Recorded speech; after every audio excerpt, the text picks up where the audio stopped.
Alors voilà, Bezrat Hashem, halachot de Kippour, le jour de Kippour lui-même. Alors on a parlé de Souda Mafseket, la Souda qui commence le jeûne, juste avant le jeûne de Kippour. Et cette Souda doit se terminer comme 10 à 15 minutes avant le coucher de soleil. Ok? De toute manière, vous allez devoir allumer les bougies de la fête. Et les bougies de la fête, c'est 20 minutes avant le coucher de soleil. Cette année, l'allumage, c'est à 18h06. 6h06 minutes. C'est ça?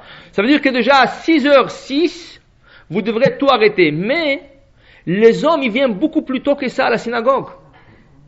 Les hommes déjà, à 5h15, 5h30, ils viennent pour Kol Nidré, la prière de Kol Nidré, qui est annulation de vœux, qui doit se faire avant le coucher de soleil. Des fois, ça rentre dans la nuit, mais il faut la commencer au moins avant le coucher de soleil. Ça veut dire que les hommes, ils vont partir avant le coucher de soleil et avant l'allumage des bougies à la synagogue. Alors en vérité, les femmes vont rester en arrière, en train de débarrasser la table de tout le repas c'est ça, et qui était mitzvah, en passant, c'était mitzvah, c'était mitzvah avant Kippour, c'est ça? Comment? Oui, alors on va expliquer maintenant. Regardez. À l'allumage des bougies de la fête, comme cette année ça tombe un samedi, il y aura 2 brachot à faire. Asher kideshanu b'mitzvotav v'tzivanu l'adlik ner shel Shabbat. Shabbat, c'est une chose fréquente qui vient chaque semaine. La chose moins fréquente, c'est Kippour, une fois par année. Alors, la deuxième bracha, Baruch Ata Hashem, Elokeinu Olam, Asher Kideshanu, B'mitzvotav v'tzivanu l'adlik ner shel Yom HaKippurim. Mais laquelle en premier? Shabbat. Shabbat, c'est fréquent. Fréquent. Le fréquent et le moins fréquent, c'est le fréquent qui dévance. Alors, Shabbat, et ensuite Yom HaKippurim. Maintenant, dépendamment, si vous venez à la synagogue ou pas. Si vous venez à la synagogue et vous allez participer à Kol Nidré, et quand on fait Kol Nidré, on ouvre les Echal, il y a 3 ou 4 ou 7 Sefer Torah qui sortent, dépendamment de la synagogue, le Chazan, il dit la bracha de la fête. Devant tout le cas, Shechianu, Vekimanu, Vegianu, Lazman Azeh. Si vous allez venir à la synagogue, écouter le Kol Nidré et écouter la bracha de Shechianu, vous dites pas le Shechianu chez vous. Vous dites que la bracha sur l'allumage des bougies de Shabbat et Kippour. Point. Si vous pensez pas de venir, pour une raison ou pour une autre, vous avez des petits-enfants ou vous habitez loin, une raison ou une autre, dans ce cas, vous direz les Shechianu chez vous. Alors, 3 brachot. L'adlik ner shel Shabbat, l'adlik ner shel Yom HaKippurim, et Shechianu v'kimanu v'gianu lazeman hazeh. 3 brachot durant l'allumage des bougies de la fête de Yom HaKippurim. Maintenant, avant d'allumer les bougies, comme pour chaque Shabbat, comme règle générale pour chaque Shabbat, vous devrez être préparé et pour le Shabbat et pour la fête. Ça veut dire que vous devrez être déjà habillé pour la fête. Et quand on dit habillé pour la fête, une des choses la plus importante, c'est le soulier. Parce qu'une de 5 afflictions qu'on va parler bientôt, c'est de ne pas porter de souliers en cuir. Ça veut dire que vous devrez assurer que quand vous allumez déjà votre bougie de la fête et vous l'acceptez, vous avez changé déjà vos souliers en souliers qui ne sont pas en cuir. Moi, je ne dis pas des espadrilles, ni quoi que ce soit. C'est ni des pantoufles, ni des espadrilles. C'est des souliers qui ne sont pas en cuir. Ça peut être des souliers, ça peut être des espadrilles, ça peut être des pantoufles. Tout ce qui n'est pas en cuir. Parce qu'il y a des gens qui disent, bon, c'est des souliers, mais les espadrilles, c'est bon. Mais non, la majorité des espadrilles aujourd'hui, ils sont en cuir. Alors il faut faire attention que le soulier, quoi que vous portez, ne soit pas en cuir.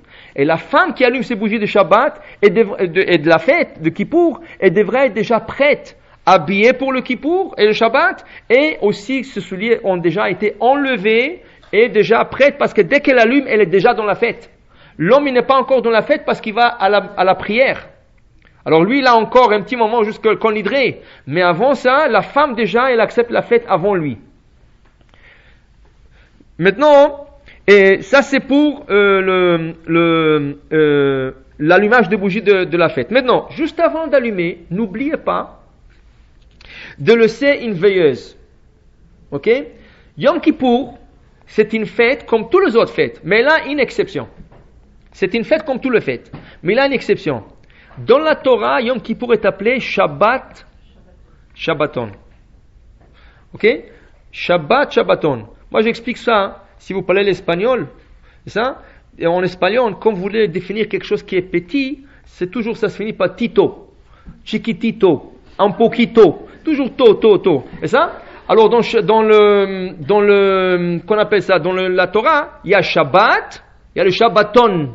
Tout ce qui est ton, ça devient plus petit. Moi, je pense que c'était le pluriel. Non, Shabbaton, Shabbatim, Shabbatot. Mais nous on parle de Shabbaton avec un nun final. Qui veut dire, Kippour c'est un Shabbat, c'est comme un Shabbat, mais c'est un mini Shabbat. Qui veut dire, regardez toutes les fêtes. Je prends Pesach, Shavuot, Sukkot, Rosh Hashanah, et ça, toutes les fêtes, sans exception. Toujours, si vous avez laissé une flamme allumée avant la fête, vous avez le droit d'utiliser cette flamme. Ça, par exemple, vous avez laissé le four ouvert, ça veut dire allumé. Vous avez le droit de cuisiner durant la fête. Vous avez laissé une flamme, vous avez le droit de prendre cette flamme et utiliser pour des autres, pour des bougies, pour n'importe quoi. C'est ça? Tandis que Kippour, même si vous laissez une flamme allumée, vous n'avez pas le droit d'utiliser comme Shabbat. Et là, elle est une fête, mais elle a le statut du Shabbat. C'est pour ça qu'on appelle Shabbat, Shabbaton. C'est un Shabbat, mais un mini Shabbat. C'est une fête, mais elle a le statut du Shabbat. Pour montrer cette différence, qu'est-ce qu'on fait? On laisse une veilleuse allumée, juste avant l'allumage des bougies de la fête. C'est ça? Cette année, c'est aussi Shabbat. Alors, de toute façon, cette année, c'est pas exactement, mais dans le cas où ce serait tombé en semaine, vous laissez une veilleuse de, on va dire, de 48 heures. Elle reste allumée toute le Kippour, et à la sortie de Kippour, il y a une Havdalah. On fait l'Havdalah. Et quand on fait l'Havdalah, on le fait sur le vin et sur la bougie. Il n'y a pas de bessamim. On ne sent pas le parfum. Et ça, à la sortie de Kippour. Pourquoi? Vous savez pourquoi on sent le parfum? Motzei Shabbat? Parce que vous recevez une âme supplémentaire. Et Motzei Shabbat, cette âme supplémentaire vous quitte. C'est pour ça que tout le monde a un sentiment de fatigue. Quand Shabbat il sort, on dirait que vous êtes excessivement fatigué. Mais pourquoi? Vous avez pas, il y avait juste avant le soudage des shit, vous avez mangé, vous êtes reposé un peu. Pourquoi vous êtes fatigué? Parce que c'est l'âme supplémentaire qui vous quitte. C'est ça. Pour réanimer l'âme qui reste, on sent des parfums parce que ça lui donne la force. Ça c'est dans un Shabbat normal. Mais dans un Kippour, même si ça tombe un Shabbat, il n'y a pas l'âme supplémentaire parce qu'on ne mange pas. C'est Shabbat, mais il n'y a pas l'âme supplémentaire. Elle vient pour le manger, oui, c'est ça. Ouais. Hein? Oui, mais pas sur le bessamim, pas sur le parfum. Alors toujours... Comment? Vous n'avez pas plus d'appétit Shabbat? Surtout le vendredi soir, vous n'avez pas faim, excessivement faim, on dirait que vous n'avez pas mangé toute la semaine. Et ça, vous avez Shabbat des fois en hiver, c'est à 3 heures, vous avez faim comme si vous n'avez pas mangé 3 jours. Pourquoi? C'est l'âme supplémentaire, Rashi explique. Il dit que c'est l'âme supplémentaire qui nous donne faim parce qu'elle est la faim. C'est pas parce qu'elle mange. Mais puisqu'on a une âme supplémentaire en nous, ça nous donne envie de faire le double de choses. C'est ça? Vous ne dormez pas plus Shabbat que la semaine?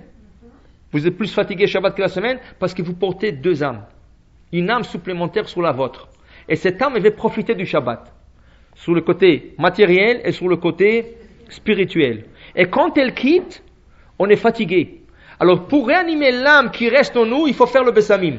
Ça c'est quand il y a un Shabbat que l'âme supplémentaire vient. Mais Kippour, même s'il tombe un Shabbat, comme cette année, il n'y a pas l'âme supplémentaire parce qu'on ne mange pas. C'est ça? Et on ne fait pas ce qu'on fait dans un Shabbat normal. C'est un Shabbat qu'on appelle un Shabbat d'affliction. Dans ce cas, on ne fait pas la bracha sur le bessamim, Motzei Shabbat. Ok? Mais on fait sur le vin et on fait sur la bougie. Et pourquoi on fait sur la bougie? Pour montrer que cette bougie a été allumée depuis la veille et on ne l'a pas utilisée. Et maintenant on l'utilise pour l'Havdalah. C'est pour cela il faut qu'elle soit allumée de la veille. On ne peut pas allumer une nouvelle. Parce que si c'est une nouvelle, comment on montre qu'elle était allumée, on ne l'a pas utilisée? Il faut qu'elle soit allumée de la veille et en nous montrant que comme tout le Shabbat, tout le Kippour, nous ne l'avons pas utilisé et c'est que Motzei Kippour qu'on utilise. Ok? Alors ça c'est mais de toute façon cette année c'est Shabbat. C'est ça? Alors on ne le fera pas, mais on fera quand même l'Havdalah sur la bougie, mais pas sur le bessamim. pas sur le parfum. Il n'y a pas l'Avdallah sur le parfum, Motsei Kippour. Maintenant, comme c'est Shabbat aussi, ça rentre le vendredi. Mais ce vendredi va être exceptionnel, il n'y a pas le Kiddush. Il y a le repas, mais ce n'est pas un repas de Shabbat. Le repas, il va être comme un repas de Shabbat. Qui veut dire, il faut que ce soit un repas honorable. La table, elle doit être dressée comme pour le Shabbat. Ça veut dire, vous mettez la nappe de Shabbat. Vous avez 2 chalotes à table, comme pour le Shabbat. C'est ça? Vous mettez le service de Shabbat. Tout doit être prêt comme pour le Shabbat, parce que vous allez accueillir en même temps cette année, et le Shabbat et le Kippour. Mais comme ce n'est pas Shabbat, parce qu'on le mange avant, et on veut terminer avant, il n'y a pas de Kiddush. Alors tout ce qu'on fait, on se lave les mains, on s'assoit tous à table et on mange. Le Rabbi Ishraï dit, la coutume est de tremper la challah dans le sel et dans le miel. Et certains le trempent dans le sel et dans le sucre, ou le sucre. Dépendamment des coutumes. Mais comme on le faisait Rosh Hashanah, on le fait aussi pour le Kippour. Mais essentiellement c'est le sel. Et ensuite aussi de l'autre côté dans le miel, et on donne à chacun un bout d'une challah qui est trempé dans le sel et dans le miel. Comment? Vous pouvez manger tout ce que vous voulez. Comme on a dit déjà, le poisson c'est pas conseillé. C'est ça? De manger qui sont légers à digérer pour ne pas avoir ni soif et ni fatigue à cause du manger, parce que le manger donne une fatigue. Alors, qu'est-ce qui est conseillé de manger? Ou du poulet, si c'est suffisant. Ou les gens qui viennent absolument manger la viande rouge, il vaut mieux que ce soit la viande hachée, qui est plus légère à digérer. C'est ça? Il vaut mieux éviter la viande comme vraiment une viande grasse, ou de ça, c'est plus lourd pour la personne, et après dans le jeûne, la personne se sent lourd. C'est ça? Alors il vaut mieux que ce soit vraiment du... C'est pour ça que il y a des gens, beaucoup, ils font deux repas. Le premier repas, ils le font juste après Mincha. Dans toutes les synagogues dans la ville, à 2 heures, ils font mincha. On doit faire mincha beaucoup plus tôt. Chaque Kippour. Pas un seul ce Kippour. Chaque Kippour, on fait mincha à 2 heures de l'après-midi. Après mincha, on s'assoit à manger un repas. Il y a beaucoup qui font le couscous, qui est un plat qui des résistances. Ils vous donnent la force de... Alors, ils mangent le couscous, ils mangent le poulet, tout ce qu'ils veulent. Et vers l'après-midi, ça veut dire vers le jeûne, si le jeûne, on va dire, est à 6h06, vers 5h, 5h15, il s'assoit encore à table pour faire le repas qu'on appelle Souda Mafseket, qui doit se faire avec du pain. Plutôt la challah. C'est pas le pain, c'est la challah encore, parce que c'est Shabbat cette fois. Et là, vous mangez un repas léger. Un repas léger pour faire cette mitzvah qu'on appelle Souda Mafseket. Il faut boire beaucoup, autant que vous pouvez, pour pouvoir supporter le jeûne le lendemain, ça, et il faut se donner la force. Comme on a dit, tout ce que vous mangez est accrédité comme un jeûne. Alors vous avez intérêt de manger bien, c'est ça, mais pas lourd. Chacun se connaît, qu'est-ce qui peut lui faire mal, ou qu'est-ce qui peut lui causer de ne pas jeûner. Alors chacun se connaît, et vous préparez le manger, ou vous mangez ce qui vous convient à votre santé, c'est ça, et à votre manière de conduite. Maintenant, ça c'est pour ce qu'on appelle la souda mafseket, mais cette souda, absolument, si la shkia, si l'allumage c'est 6h06, ça veut dire qu'à 6h06, la table doit être déjà débarrassée complètement. C'est pas après l'allumage que vous allez toucher le manger. Pourquoi? Parce qu'il y a une halakha qui dit que durant Kippour, on n'a pas le droit de toucher les aliments. Pourquoi? Pour ne pas avoir, par erreur, de rentrer quelque chose dans la bouche. Des fois, en débarrassant, en touchant du manger, une personne peut oublier. Elle peut oublier que c'est Kippour et il rentre quelque chose dans la bouche. Kippour, c'est grave. C'est pas comme un jeûne normal de l'année qui est d'ordre rabbinique. Kippour, c'est de la Torah. Et quelqu'un qui mange Kippour, c'est karet. C'est ça? Alors, on veut pas s'amuser avec. Car ils ont fait un décret de ne même pas toucher le manger. Pas seulement de ne pas manger, même pas toucher. S'il y a des petits-enfants qui sont obligés de leur servir et leur donner, ce qu'est une seule personne à la maison qui doit s'occuper d'eux. Alors c'est la mère normalement qui est à la maison, le père est à la synagogue en train de prier, alors la mère doit s'occuper, mais même quand ces petits-enfants sont amenés à la synagogue, il vaut mieux que ce soit une seule personne qui les donne à manger. Par conseil aussi, c'est pas bien qu'il y ait des enfants qui viennent Kippour avec des sachets, des biscuits, avec des bambas, des bislis, toutes sortes de... Et ils tournent comme ça, il y a des gens qui regardent. Même s'ils doivent manger, ils ont le droit de manger, ils n'ont pas l'obligation. Jusqu'à l'âge de 9 ans, ils n'ont pas du tout l'obligation de jeûner. À partir de 9 ans, on commence à leur éduquer. C'est quoi éduquer? Le soir, ils mangent normal avec la famille. Et le lendemain, s'ils ont l'habitude de se réveiller, par exemple, à 7h ou 7h30 de prendre le petit déjeuner, là on leur repousse 1 heure. On leur dit, tu sais, c'est Kippour. Dans 1 heure, je vais te donner à manger. C'est comme s'ils avaient jeûné à leur niveau, à partir de 9 ans. 10 ans, 2 heures, 3 heures plus. 11 ans, on repousse à 5 heures, 6 heures, ça, jusqu'à l'âge 1 an avant la bar mitzvah ou la bat mitzvah, c'est là qu'ils vont faire un jeûne complet. 1 an avant la bar mitzvah, ça veut dire 11 ans pour une fille, 12 ans pour un garçon, ils vont faire le jeûne au complet. Pourquoi? Parce que l'année d'après, ils seront obligés de le faire. Alors il vaut mieux faire une année d'avant pour s'habituer. S'ils pourront pas, c'est pas grave. Mais déjà on leur dit, 1 an avant, tu es obligé de faire tout le jeûne au complet, et on essaye de surveiller. S'ils sont faibles, s'ils ont soif, on essaie de surveiller pour qu'ils ne jeûnent pas et ils se font du mal. Maintenant, les personnes qui sont obligées de manger le jour de Kippour, ça peut être, il y a des gens qui prennent des médicaments, il y a des gens qui sont obligés de manger. Alors voilà une précision sur le verset de la Torah. La Gemara dit, il n'est pas écrit dans la Torah, vous n'allez pas manger Kippour. C'est pas écrit comme ça. C'est écrit, vous allez vous affliger. Et ça fait une différence. C'est pas écrit, ne mangez pas Kippour. La Torah dit, vous allez vous affliger le jour de Kippour. Et l'affliction, il y a 5 afflictions. Une des afflictions, ou 2 des afflictions, c'est de ne pas manger et de ne pas boire. Chachamim, ils ont dit, quelle est la quantité qui satisfait la personne? Qui veut dire quoi satisfaire? Il y a une personne qui rentre affamée. Elle a travaillé dur, elle a fait beaucoup d'exercices. Il rentre affamé, il est obligé de manger quelque chose.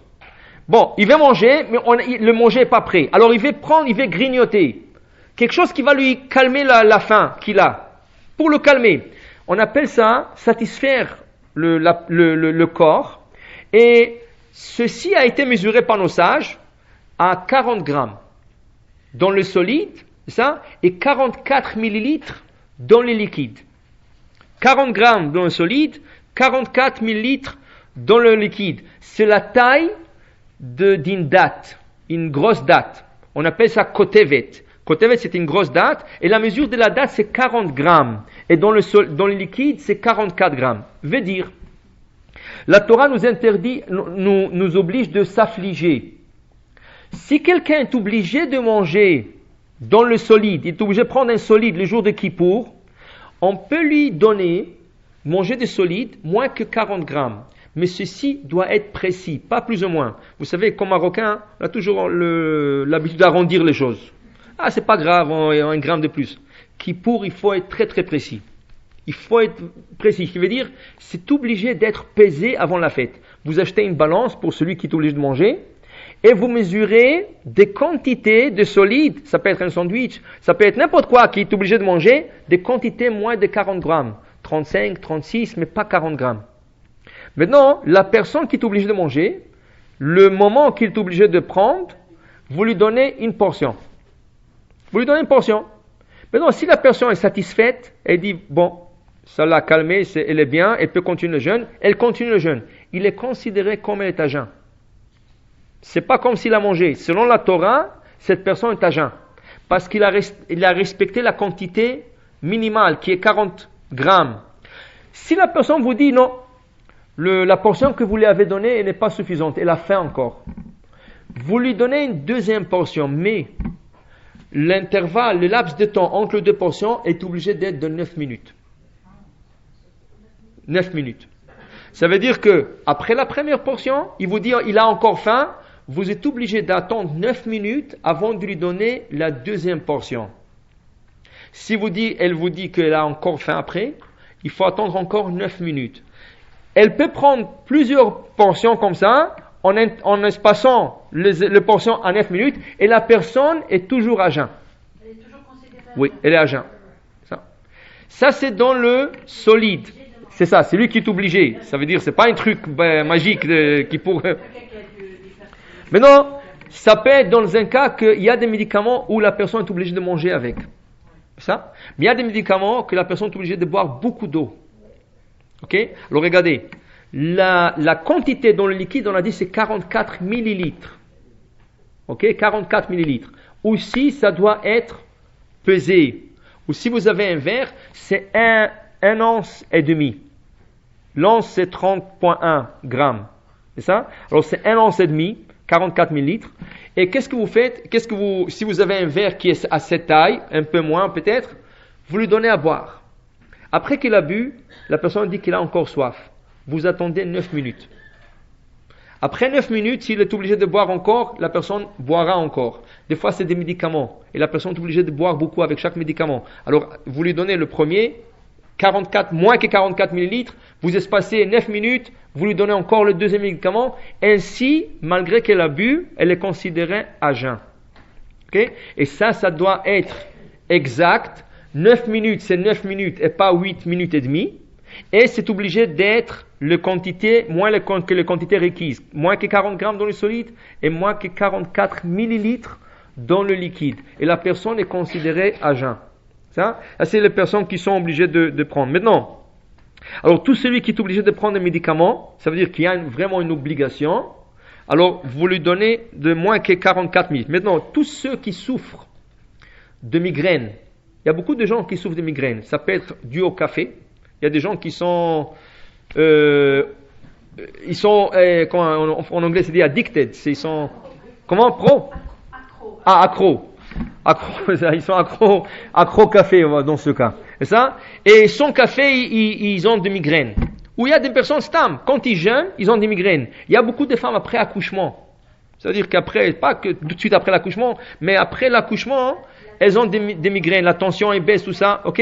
Et des fois, on ne peut pas leur donner ça, parce que pour une migraine, on ne donne pas ni à manger ni à boire. On parle des personnes qui sont vraiment malades. Alors la meilleure des choses, c'est de rentrer au lit. Mais aujourd'hui, Baruch Hashem, il y a des médicaments.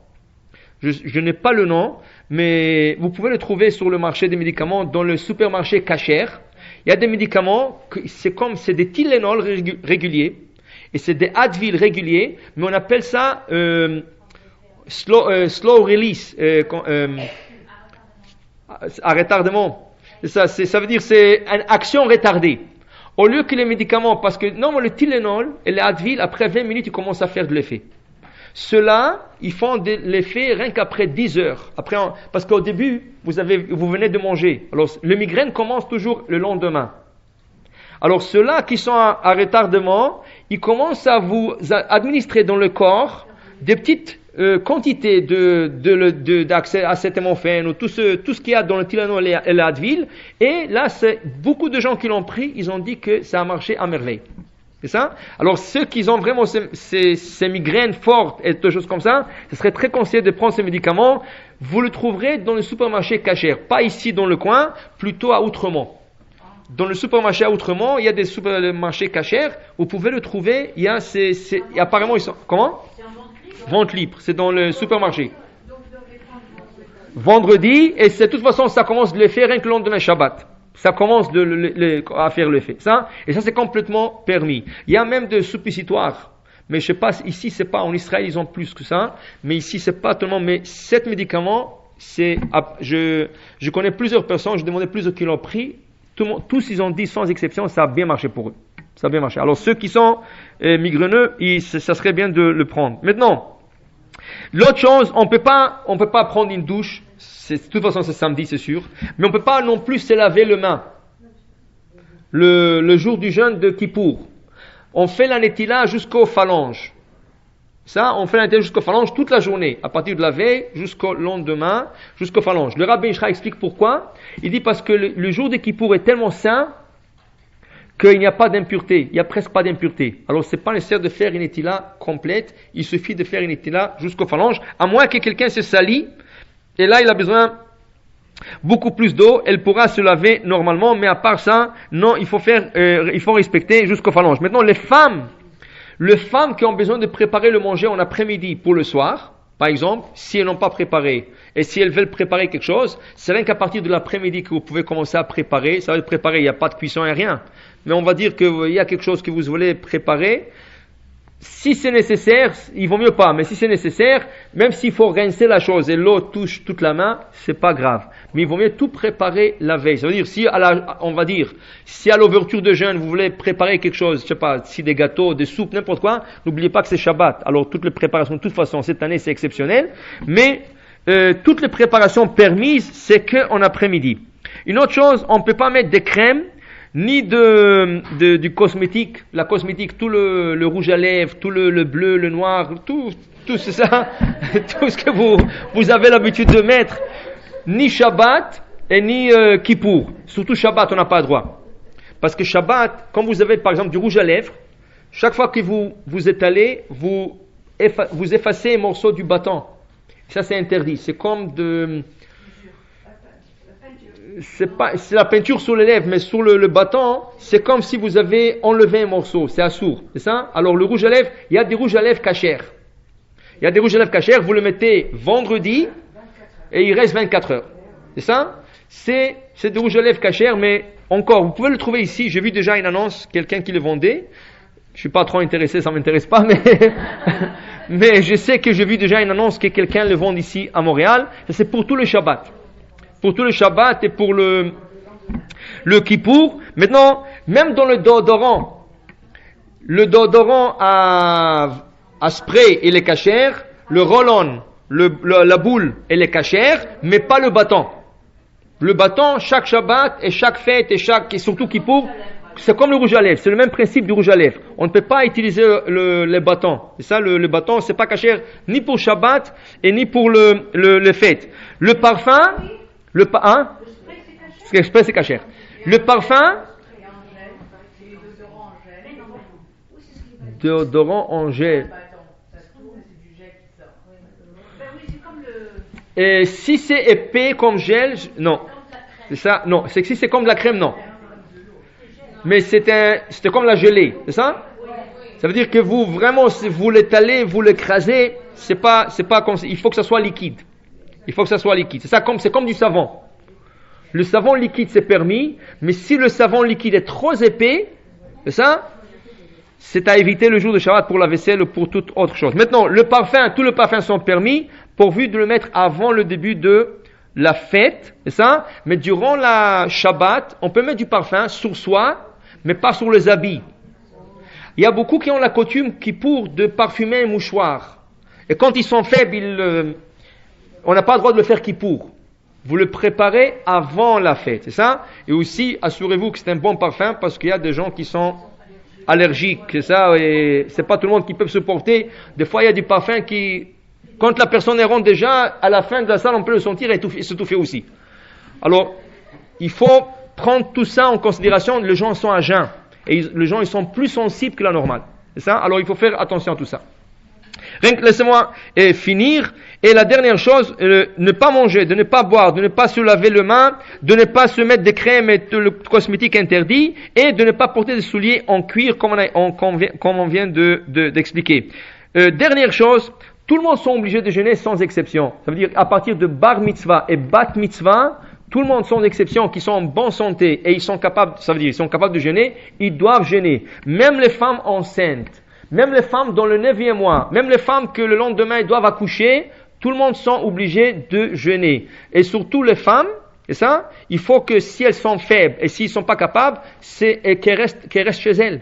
Elles ne sont pas obligées de venir à la prière, parce que comme je dis, il y a des parfums, il y a la masse de personnes, des fois ça rend la personne chaude. Alors il vaut mieux qu'elle reste chez elle, tranquille, elle prend son livre, elle lit tranquillement, et n'a pas à se stresser. C'est ça? Et si elle est fatiguée, elle rentre dans le lit, elle se repose. Mais il ne faut pas qu'elle se mette un stress pour provoquer qu'elle a besoin de manger. De toute façon, une femme qui a envie de manger, si elle est enceinte, on lui souffle dans l'oreille, est-ce que tu sais qu'aujourd'hui c'est Kippour? Normalement, ça doit marcher. C'est ça? Alors, pour ne pas rentrer dans ces tentations et tout ça, il vaut mieux que si elle n'est pas capable, qu'elle reste chez elle. Toutes les autres personnes sont obligées de jeûner. Maintenant, la femme, après son accouchement, le 3 premiers jours, ça veut dire si le Kippour tombe dans les 3 premiers jours de son accouchement, elle est exemptée du jeûne. Si une femme vient d'accoucher juste avant Kippour, un jour avant Kippour, elle est interdite de jeûner. Interdite de jeûner pour elle. Le 3 premiers jours, jour de 24 heures. Qui veut dire, s'il a accouché, on va dire, Kippour c'est Shabbat, elle a accouché le jeudi à 5 heures de l'après-midi. Alors, vendredi de 5 heures de l'après-midi, c'est jour 1, Shabbat, c'est jour 2. Ça, et dimanche, c'est jour 3. S'il a accouché le mercredi, Alors à 5 heures, jeudi c'est jour 1, vendredi c'est jour 2, et Shabbat c'est... Alors s'il a accouché le mardi, là elle est dans le jeûne. Mais c'est des journées complètes. C'est pas la journée. Ça veut dire s'il a accouché, c'est des journées de 24 heures. Ok? Maintenant, une femme, dans le 7 jours, dans la semaine de l'accouchement, une semaine, ça veut dire la semaine de l'accouchement, durant 7 jours, elle est obligée de jeûner, à moins qu'elle-même dise au docteur qu'elle n'est pas capable, ou un rabbin, qu'elle n'est pas capable, on l'écoute à elle. On essaie de lui dire, est-ce que tu es capable de commencer? S'il dit non, je suis faible, il faut l'écouter, il ne faut pas qu'elle jeûne. Mais normalement, il faut qu'elle commence le jeûne, et après ça, elle est obligée, dans le 30 jours, elle est obligée de jeûner, et comme je dis, toutes les femmes enceintes, que ce soit au début de la grossesse, ou que ce soit à la fin de la grossesse, toutes les femmes sont obligées de jeûner. Comment? Même si elle allait, les femmes qui allaitent, il faut qu'elles mangent bien la veille pour pouvoir avoir un peu de lait pour le bébé. Et sinon, des fois, c'est pas toutes les femmes qui allaitent complètement. Des fois, elles pompent. Alors, il vaut mieux pomper ou préparer de formules. C'est ça, isomil ou tout ce qu'elles donnent juste avant parce que ça fatigue la mère aussi. Alors, préparer peut-être des formules. Il y a de l'eau et sucre, il y a d'infomil ou toutes sortes, isomil, toutes sortes de formules pour donner à l'enfant pour que la mère aussi pourra jeûner. Alors, en général, tout le monde doit jeûner. Alors, en récapitulation de tout ça, tout le monde doit jeûner. Il y a le vendredi soir, la Souda Mafseket. N'oubliez pas que c'est comme Shabbat, mais c'est pas Shabbat, il n'y a pas qui douche. Mais par contre, il y a l'Avdallah, c'est ça, sur le vin, sur le Bessamim, sur le vin, sur la bougie, pardon. Voilà, vous avez bien écouté, vos Hachem. Et 5 afflictions, de ne pas manger, de ne pas boire, de ne pas se laver les mains, de ne pas s'humiliter, mettre des crèmes et toutes sortes d'autres choses, pas porter des sandales ou des souliers qui sont en cuir, c'est ça, et manger. Si vous respectez ça veut dire certaines quantités, moins que 40 grammes dans le solide, moins que 44 millilitres dans le liquide, avec espacement de 9 minutes, c'est considéré toujours à jeun. Et les enfants à partir de 9 ans, on commence à leur faire un petit jeûne de 1 heure ou 2 ou 3, à partir de 11 ans et 12 ans pour les filles et les garçons, c'est déjà une journée complète. Tout le monde, les femmes même qu'elles sont enceintes au début de la grossesse ou à la fin, tout le monde sont obligés de jeûner. Et le meilleur jeûne, c'est le jeûne de la parole qui équivaut à 86 000 jeûnes. Et Bat Hashem, que tout le monde ait un jeûne facile. Oui.